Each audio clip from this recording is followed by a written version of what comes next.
In this video, we're going to take a look at three legal problems. The first one we're going to take a look at is max consecutive ones. Then we're going to take a look at max consecutive ones number two, which we're going to use sliding window technique to solve the problem. And I'm also going to cover the difference between two pointers and sliding windows. Oftentimes people don't really know the difference between sliding window and two pointers. And I'm also going to talk about the difference between them and how can we identify if the question is a sliding window technique problem or a two-pointer technique problem. Then we're going to focus on the max consecutive ones number three, which we're also going to use sliding window technique to solve the problem as well. So if you're interested, please keep watching. So first, let's take a look at the max consecutive ones. So given a integer array and find the maximum number of consecutive ones in the array. So here you can see we have an example of input array where it only contains 0 and 1. The length of the input is a positive number and will not exceed 10k. So here you can see we have a size of 3, right? So we have the maximum number of consecutive ones in this array is going to be size of 3.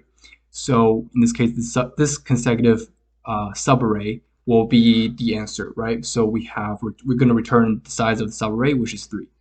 So to do this problem is pretty easy. We're just going to use a for loop, right? For each iteration, we're going to basically keep track of how many ones we have seen so far, as well as the maximum consecutive ones that we have seen so far. So the counter is basically there to keep track of how many ones we have seen so far. So in this case, we've seen 1, so we're going to update the counter, and the max length in this case is going to be 1, right? And the max length is either the maximum length that we have seen so far or the current counter, right? Now we move on to the next element, then we have update the counter and the max length. And then once we get to 0, what we're going to do is we're going to basically just going to reset the counter to 0, right? We can reset to 0, and then for the next element in this case, we can just say 1, right? And then 2, and then 3, right? At the end, we're just going to update the maximum length. So pretty simple. So to do this in code, first, what we're going to do is we're going to basically define the variables, right? So define vars, right? So define those variables. And then what we're going to do is we're going to iterate all elements in the array. And then at the end, we want to return the max length, right? So the max length initially is equal to 0, and we also going to have a counter which initially is also equal to 0. So for each single element, right? So I is equal to 0, or what we can do is we can say num, right? In nums, and for every single element, what we're going to do is if the current element is so if num, right, is equal to 0, we can just set the counter. We can just set the counter is equal to 0, right? And otherwise, if we have a situation where we have num is equal to 1, then we're going to increase the counter by 1. Then we're going to update our max length, which is going to be the maximum value between the max length that we have seen so far or the current counter, right? So at the end, we're returning the max length. Okay, so now let's try to run our code, and let's try with a few more examples. So let's say we have all the zeros, right? So let's say we have all zeros here. It should give us 0, right? So now let's try to submit our code. And here you can see we have our result. So this is pretty much how we solve this max consecutive ones in a linear time complexity. So now let's take a look at the number 2. So now let's take a look at the second one, which is max consecutive ones number 2. And we're given another integer array, but this time the catch is that we can only flip 1 0, right? 1 0, and we want to find the maximum consecutive ones, the size, right? So flipping the first 0, right, we'll get the maximum number of consecutive ones. After flipping the maximum number of consecutive ones, now in this case it's going to be 0, right? So we output 4. Because in this case, if we flip this 0, in this case we have a 1 1 1 1, which we have 4 ones. Now we have 4 ones, we're going to return 4, right? So in this case, we are going to use sliding window. And the reason why we're using sliding window here is because when we're dealing with like for example, a consecutive elements, right? We want to see if those consecutive elements are satisfied our condition. Then we're going to use a sliding window. But if we have a situation where we want to compare two values, right? For example, the container was water. We want to compare which vertical line is bigger or something to move the pointers, right? So then we're using 2 pointers. So that's the difference between 2 pointers and sliding window, right? So just same thing as the Leetcode problem, moving zero as well. Moving zero, we want to compare to see if we can be able to find a basically trying to swap value, right? We want to make sure we get all the zeros on the back and then all the ones, all the non-zero elements to the front. So we're basically comparing values, comparing elements, we're swapping elements, and we're going to use 2 pointers. But if we want to know the maximum length or the maximum size, or the if we want to know if the current window, if consecutive elements are valid or satisfy the condition, that we want to use sliding window for this.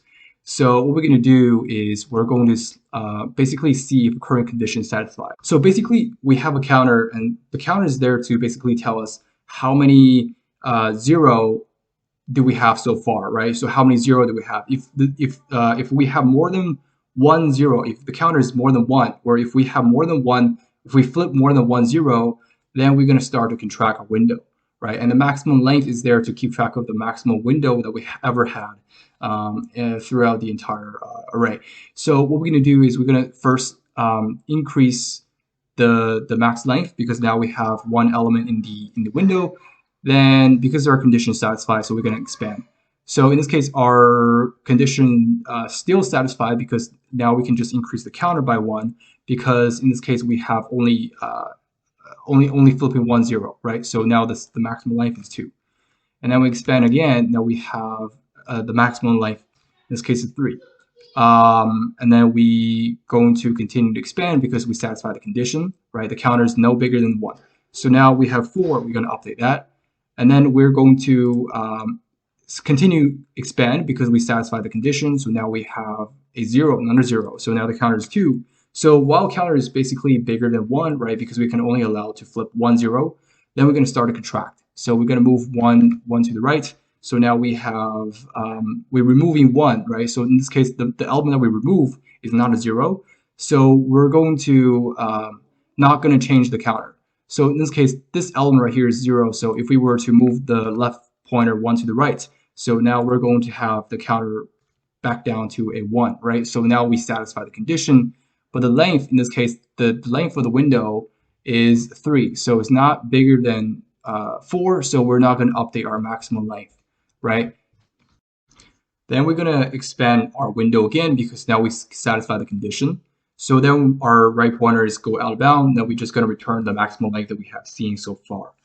So to do this in code, first we're going to basically define our base case. So our base case is that if we only have one element in the array, we can just return 1, right? Because if we, let's say if we flip that element, right? If that element is 0 or if that element is 1, if it's 0, if we flip that element, then it's still going to be a maximum size of 1, right?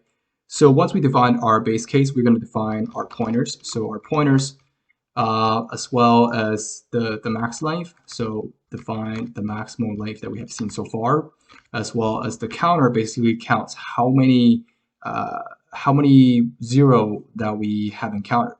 So if it's bigger than 1 for the counter, then we're going to start to contract our window, right? So now we're going to try to find the max consecutive ones, right?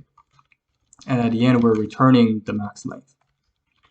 Okay, so for base case, we're going to first get n, which is equal to nums.length. And then we check to see if n is, so if n is less than 2, we can just return it, right? So if n is 1, we can just return n, pretty much. And then we're going to define our pointers. So basically our pointers, we're going to have a left, which starts at 0, and the right is also start at 0. They start at the same position. And then we're going to define our max length. So our max length is going to be 0 initially, and the counter is also going to be 0 initially because we haven't added any elements onto our array or onto our window yet. So we're going to say while right pointer is less than n, we're going to start to see if we should increase our counter, right? So it's really the counter that we had to focus on to determine if we should contract or expand our window. So in this case, what we're going to do is we're going to see if nums at right? So nums at right is equal to 0. If it's equal to 0, we're going to increase the counter by 1. So once we increase the counter by 1, we're going to check to see if we should contract our window. So if we contract our window, if we don't meet the condition, then what we're going to do is we're going to update. After we contract our window, we know we met the condition. We meet the condition. We're going to update the max length and move the right pointer r right 1 to the right. Okay. So first, we're going to contract our window if it doesn't satisfy. So we're going to say while the counter is, in this case, is bigger than 1, right? So if it's bigger than 1, we're going to start to contract our window. So to contract our window, we're going to see if nums at left is equal to 0. If it is, we can just decrement the counter by 1. Otherwise, we're just going to move the counter 1 to the right. Or I should say the left pointer 1 to the right. So what we're going to do then is we're going to continue to do that until we make our window satisfy the condition. Then we're going to update the maximum length. So maximum length now in this case is equal to the maximum value between the maximum length that we have seen so far or the current window size, which is going to be r minus left plus 1, which is our current window size. And then once we update our current maximum length, then we're going to move the right pointer 1 to the right. At the end, we're just going to return the maximum length that we have seen so far. So if we were to run the code, let's try with a few more examples. Okay, so now let's try with another example where we have like a bunch of 0. So let's say 1, 0, 0, 0, 1, and 1 like that.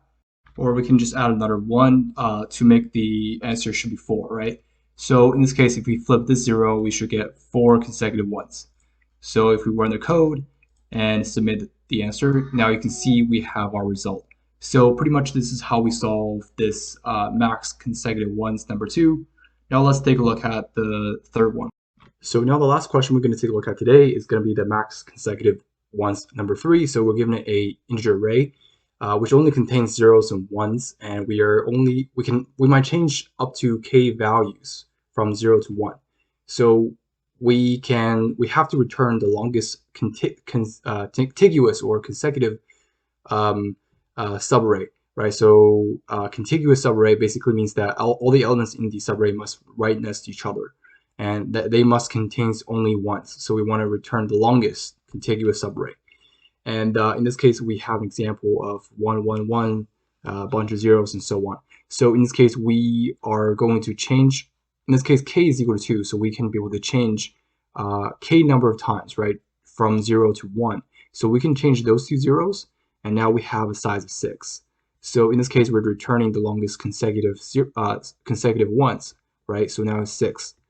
And here you can see we have another example where we can be able to change it 3 times. So if we change those 3 zeros right there, we're going to have basically output is going to be 10, right? Because we have 1, 2, 3, 4, 5, 6, 7, 8, 9, 10, right? So we have those 10 elements as the longest consecutive ones, right? So we're returning 10. Okay, so in this case, we can use the same technique, the sliding window technique, and the idea is the same. We're going to slide our window if we satisfy the condition. If we don't satisfy our condition, we're going to start to contract our window. So it's pretty simple. We're going to have an example. We're going to have a simple example like this, right? So we have 1, 0, 0, 1, 1, 0, right? So our window is, we only have one element in our window, right? We're going to have a max length as well as a counter, right? So we're going to have a counter to basically keep track of how many zeros we have flipped so far. If counter is less than k, that's fine, right? We satisfy the condition. If we don't, then we're going to make sure we contract our window if we don't satisfy the condition, right? If the counter is bigger than k, right? K now is 2. If it's bigger than k, then we want to make sure we contract our window. So now we have one element in our window, so we're going to expand. And now we have a 0, so we're going to increase the counter by 1. And then we move the pointer 1 to the right, right? So now the counter is going to be 2. And the max length that we have seen so far is going to be 3, right? So for each iteration, of course, we're going to update the max length. And then for this one element, in this case, we're going to, because it's a 1, we're going to continue to expand.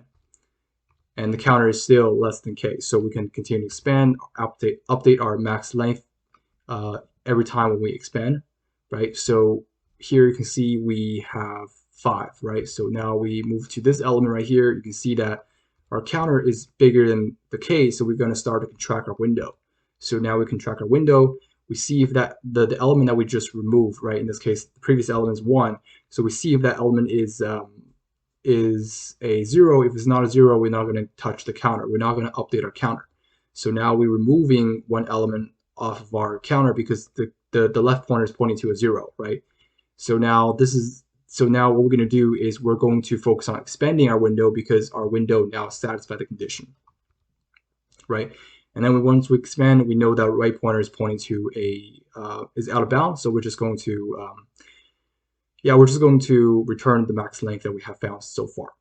Okay, so now let's say we have a different example, right? So we have now the k, right? So now let's say k is equal to 3. So in this case, we're going to increase the counter by 1 because we have a 0, right? So we're going to expand our window again. Now we have counter is less than k. The counter is less than k, so we're going to continue to expand. So the max length is 2, right? And the counter is equal to 2 because we have another 0. Now we have 1, 4, and then we're going to have another 0, and then we're going to update our counter.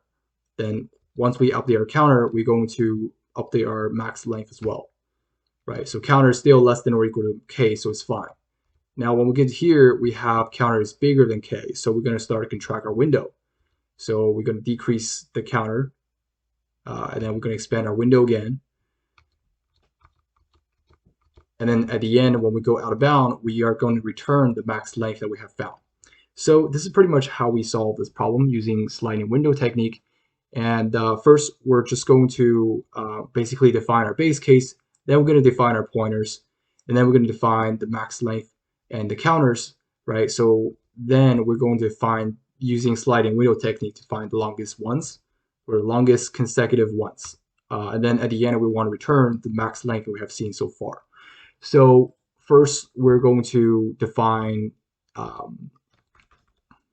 our base case. So our base case is that if we have a situation where we have k is equal to, because there could be a situation where k is equal to 0, right?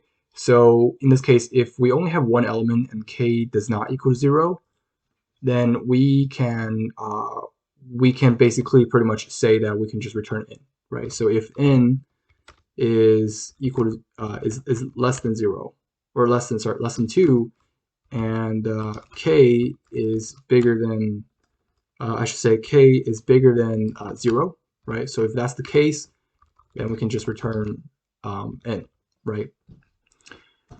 So now we're going to define our pointers. So we're going to have our left, which is equal to 0. Our right is going to equal to 0 as well to begin with. And then we're going to define our max length, which is initially is equal to 0. And the counter is initially going to equal to 0 as well. So the longest ones is going to be while the right pointer is less than n, right? We're going to focus on using sliding window technique to solve it. So first we're going to adding the current element, right? So we're going to expand this our window, and we're going to first expand the window. Once we expand our window, we're going to increase the counter, right? Increase the counter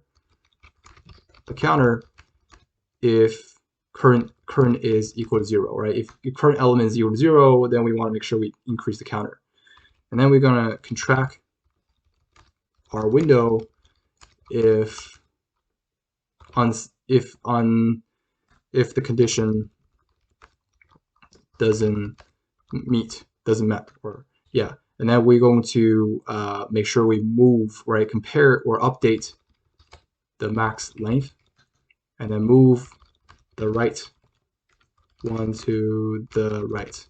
Okay, so we're going to pretty much increase the counter by 1 if the current is equal to 0. So in this case, if num, or I should say a at right, if it's equal to 0, we can just increase the counter by 1, right? And then we're going to say while the counter in this case is bigger than k. So if counter is bigger than k, then we're going to start a contractor window. So pretty much we're going to check to see if the left element, right, a at left is equal to 0. If it is, we're going to decrease counter by 1. So if if a at left is equal to 0, then we're going to decrement the counter by 1. Otherwise, we're going to, then we're going to move the left pointer 1 to the right, so that we can be able to contract our window, right? So that we're moving on to the next element. And then after we contract our window, we're going to update our maximum length. So basically, our maximum length is now equal to the maximum value, .max, is equal to the maximum length that we have seen so far, or we're going to get our current window size, right? So our current window size is going to be right minus left plus 1, which is how many elements we have in our window, right? So then we're going to move our right pointer 1 to the right. And at the end, make sure we're going to return the max length that we have seen. Okay, so now let's try to run our code. K cannot be found. Okay, so capital K. Okay. Okay, so we have a capital K here, capital K. Okay. All right, let's try with a few more examples. And now let's try to submit. And here you can see this is how we solve this max consecutive ones, number 3. So, and the time complexity in this case is going to be big O of n, and the space complexity in this case is also going to be big O of 1.